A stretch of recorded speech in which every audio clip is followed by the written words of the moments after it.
Hello and welcome. This is the community investment training. This is specifically a course, short mini course for guest speakers. I want to remind you, this is part of the Rural Investment Collaborative, which has a purpose to seek improvement to economic investment in small towns and rural communities. They collaborate with rural hubs and funding sources to help communities develop project proposals and make access to funding easier. Now, the Rural Investment Collaborative provides the community investment training and helps select the organizations from small towns and rural communities across the Richmond Federal Reserve Bank 5 state districts. So let's jump in. My name is Paul Wright. I'm owner of WVS Courses and Coaching and collaborating with Invest Appalachia to provide this community investment training. So you may already be familiar with the purpose of the program, but let me just go through this with you one more time. This is the goals of the overall program, is to build a more diverse network of what we call investment framers and equip them with the skills to bring investment-ready projects to financial intermediaries. Now, this requires that we introduce them to a wide array of investment tools and expectations from various capital providers across the investment ecosystem. We expect that graduates will identify more projects in their communities, and they'll know the steps of how to take a project from a good idea to a more investment-ready proposal. And then they can be connected and know who to call in the region to help them with the financial packaging and underwriting of their project.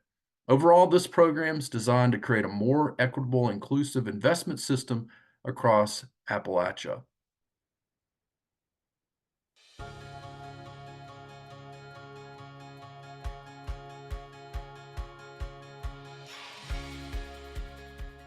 My name is Katie Ryan. I'm here wearing a couple different hats. I'm the Director of Operations at the Clifton Forge School of the Arts in Clifton Forge, Virginia. And I'm also here on behalf of the town of Clifton Forge. I was approached by the town manager of Clifton Forge as a training that the town might be good for the town and something I might be interested in. So I was really new to the whole idea of community investment. It was a really wonderful learning experience for me because it kind of put terms to things that I had been thinking about already and knowledge associated with things that we had been thinking about already in terms of things that the town could do to move itself forward, and also in terms of my experience working with a nonprofit in the area. So for me, it was just learning from the ground up, and it was amazing how much I was able to take away at the end of the training. A big success that came out of the cohort training is that the project that I was focused on has already been awarded funding through an opportunity that was brought to our attention from the cohort training and from the Federal Reserve. So that is a really tangible result that's really exciting. And then on a broader perspective, the town is already having conversations about how the knowledge that was gained from this training can be applied to not only this project, but rolling forward the rehabilitation and revitalization efforts in our area. So it's much broader than just the project that was focused on, and that's gonna be a huge impact going forward. I would tell someone that's considering doing the training to absolutely do it and go for it. I think it is very much you get out what you put into it, and what I found really wonderful is at the beginning it was perhaps a little overwhelming when you saw what the expectation was at the end, but as you work your way through the training, you are given the tools and the building blocks to come out at the end with something that you can really use for the project that you're focused on and other projects in your area. Okay, great. Okay, so that's Katie's story. Oh, let's stop this. Okay, so a little bit more about the program description. Again, it's a diverse group or cohort of leaders representing different communities and organizations across the 5 state footprint. There are virtual cohort learning sessions that occur over 14 weeks. Now, those are 2-hour sessions. You're not expected to be there as a guest speaker for 2 hours, so don't worry about that. But this is what participants are engaging in. It is a mix of synchronous curriculum readings. They get assignments each week They access worksheets, especially their project worksheet. They'll also, when they come to the sessions, it's virtual instructor led. I'm the lead facilitator. And it's also will be including you as a guest speaker, a leader from a regional organization that they will be able to network with and connect with after the training. So it also, each person has come and actually applied with a project in mind. And so they're going to work weekly in between sessions to strengthen their project and put together the due diligence documents and a pitch. And then they're going to have time to practice that pitch with their peers and practicing what it would be like communicating to investors. And then there also are many grants that are made available, $2,000 grants to support community activation and the advancement of their project, and then other opportunities to apply and connect for other resources that may become available. So that is the perspective, the why, the what this is from a participant standpoint. Now let me speak directly to you as a guest speaker. Again, we really appreciate your willingness and commitment. Let's go through this very quickly. There's already been a lot of work that has started way back in the summer of 24. And so we have now gone through the application process and the selection process. We're now getting into, here we are at the end of October and early November. We're getting commitments from both participants and you as a guest speaker. So we're lining up everybody who's going to be participating and for you, especially in which session you're able to commit to. And then we'll start the sessions in early January and conclude the last training session in April. Then pitches will start in May, and there will be a graduation by the end of May. Now, what's not on this chart, and it's not required, it is optional. There will be some office hours, and if you wanted to opt in addition to your commitment as a speaker, guest speaker, if you wanted just to jump in on one of the scheduled office hours, it's just come, the participants can come and ask questions. It's pretty open-ended. They're usually asking about their projects or getting insight from you. And there'll be other people on the call to facilitate that. So you'll be made aware of that as part of this process. So anyhow, this is a great process. We had the first cohort graduate last year, and we're looking forward to having more graduates this year. Now let's get into the session topics. So you have been already contacted. You probably have been given a number, session 1 through session 9. We will, of course, have an orientation and some prerequisite course. And then, of course, the pitches aren't on here. But you've been asked, and other guest speakers have been asked to be in one of these 9 sessions. So just very quickly, in the first session, we're really focusing on skills. What does an investment framer need to have, or what kind of skills do they need to assemble on their project team? Session 2, we talk about the context and why it takes a systems approach to do community investments. So we'll have guest speakers talking about the overall investment ecosystems and how money flows uphill, or at least we try to make money flow uphill. Session 3, the question is, who are the ecosystem actors and what products do they offer? So that will be looking again at the wider ecosystem and seeing what they offer. In session 4, understanding the financial elements of an investment helps the participant understand what are the nuts and bolts of a project, what makes it investable, what are the things that a investor is looking for. Then we start getting into more case studies and business financial acumen, and we'll first start off on business lending. That's session 5. They're learning what is the different types of capital and when does a capital stack make sense. And so that's what will happen there. Also, we try all the examples and case studies and those that you might bring. We do ask you to talk about the sources of capital so that we can demonstrate different ways of getting projects funded.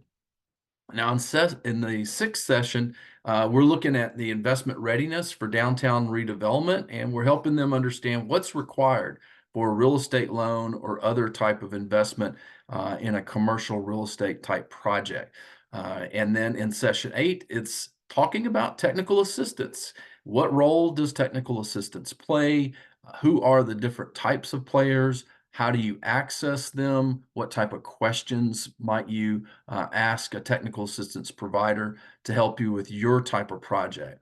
And then finally, in the ninth session, it's really kind of wrapping it all up, helping them frame the potential project, put together a pitch, and be ready to practice that. We're real excited about this curriculum. Again, we've graduated over 50 over the past 4 cohorts, and including some of the pilot sessions and others that we've done with Invest Appalachia. And these topics seem to resonate and work very well. So have been invited to contribute your expertise to one of these topics. And so, what does that include? So let's talk about what it means. So first, we want you to just, first of all, bring some reality, kind of a reality check, contextual, like what does it mean in the real life for projects, especially projects in Appalachia and in rural communities, as well as urban communities. What does it take to get these type of projects moved forward? Now, we specifically want you to share your own stories or examples of projects that you are aware of, both the successes and the lessons learned. If you feel like you need to, hide the names of, if it's a project that's got a lot of pain to it, you can give it just as a generic example. But anytime you can share lessons, that is something that's very helpful. Participants really appreciate us sharing kind of those kind of stories.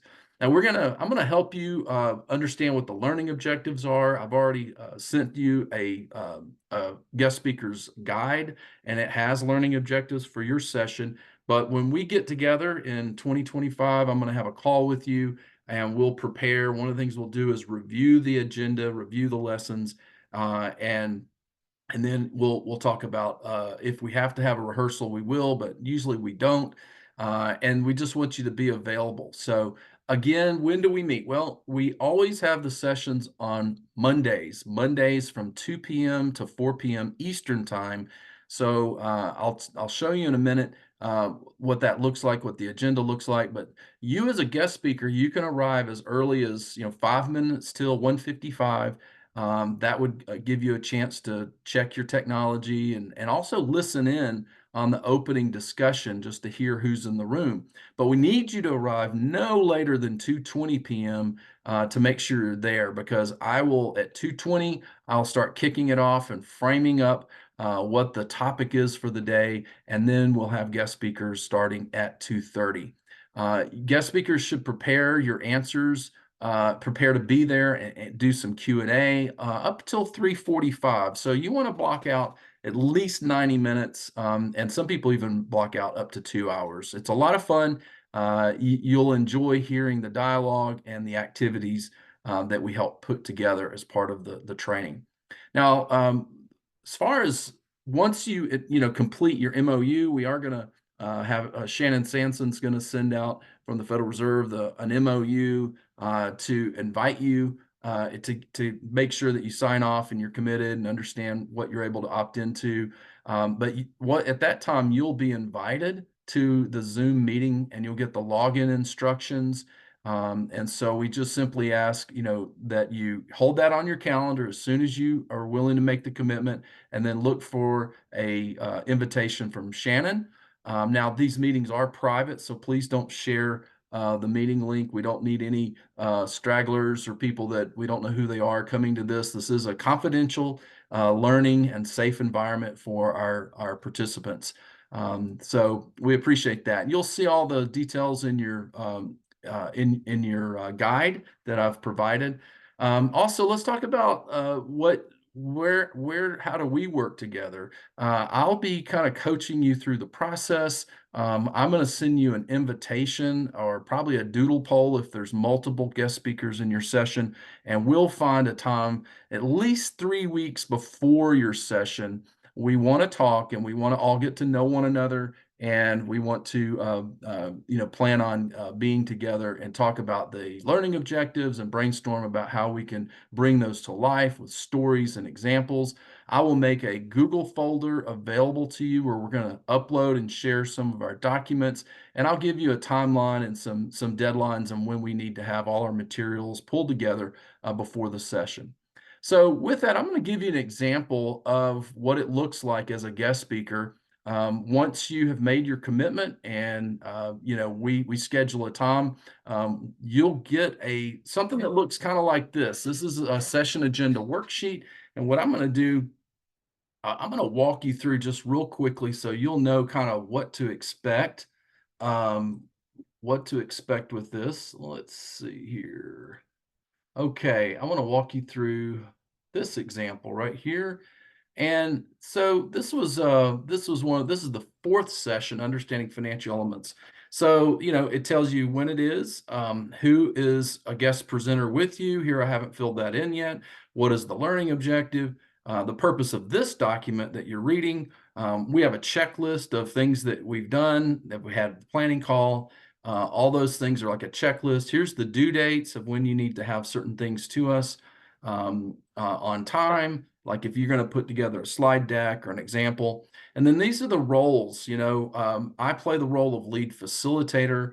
We do have, like, Katie's going to be one of 4 alumni storytellers that come on and share their project worksheets and what they experienced when they first went through the course. We'll have Shannon as our support person, and then you as a guest speaker. So here is what it looks, a typical agenda. We do want you to come and do a tech check by 1:55 if you can come on and do that before we actually let everybody in at 2 o'clock. Shannon will welcome us, and then I will start the discussion with our alumni storyteller, where we will review the project worksheets, the homework that they've been working on. The alumni person will tell their story and why this matters, what's important. We'll do a little Q&A, and this gives you a chance to hear and listen in to some of the folks that are in the room. Now, we'll give you, before you come on, you'll know who's in the course, and once you've made your commitment and we've had a conversation, we'll send you a roster and you can see actually who's in the course. But from that point on, this is when we need to make sure that you're on by 2:20, because at 2:20, this is when I'm going to start framing up the conversation, the learning objectives, start saying, okay, now here's what we're going to talk about today. And we want you to be ready. In this case, this is all about finances, and I did a project underwriting 101. So that was unique for this. So that's an example. And then from, on this roster here, it's pretty much the same. From, there's about 20 minutes here, really about 40 minutes, I guess, or 35, whatever, however many minutes is there. But we outline what you'll be saying when we have our discussion. All of this will get filled in detail. So when we have our meeting together 3 weeks before the session, we're going to fill in everything here on the far right side. We typically like to give everybody a chance to ask questions of the speakers. And then I usually have activities. Now, this is something I've already done quite a few times. So I've got some great breakout room activities. The participants really learn a lot when they hear a case study, they hear a few key tools and ways of thinking or types of methodologies, and then they go apply it immediately in the breakout rooms. We give them an activity. In this case, it was a role-playing activity. And so there's a lot of detail here, but all that means is they come back, they do some type of activity. We do a reflection on the activity. By this time, you are welcome to go. This is at 3:50. If you need to leave, that's quite all right. You don't have to stick around for the final reflection. And then we close out by 4 o'clock. So this is one real example of a course session 4. You, for your session, are going to get your specific agenda. And then when we have our conversation with other guest speakers in your session, we'll talk about the details, and we'll put together our unique worksheet. So final steps, we're about done. Next steps, we want you to be thinking about the commitment that you're making. We really appreciate your willingness to block out some time. I would say that, you're not only going to want to block out the time for the session, but you're going to want to block out a little bit of prep time. So that one call that we're going to have, and then, maybe another hour to hour and a half putting together your talking points. Now, it might be something you've already presented before, case studies that you're very familiar with. That's perfectly fine. We don't want to overtax you with this. And if you're on a panel, you might be a guest panelist. Really, you might not even really need a PowerPoint. You just need some talking points. So there are different types of guest speakers. Some are panelists, some are, presenters. So we'll talk about it when we have our one-on-one. So now that you watch this recording, you should have more insights of what to expect of a guest speaker, but you might have more questions. So please reach out to me or Shannon. Go back to your email from me and Shannon, and you're welcome to ask us questions. But we would like for you to make a commitment and reply back to us by November 15th.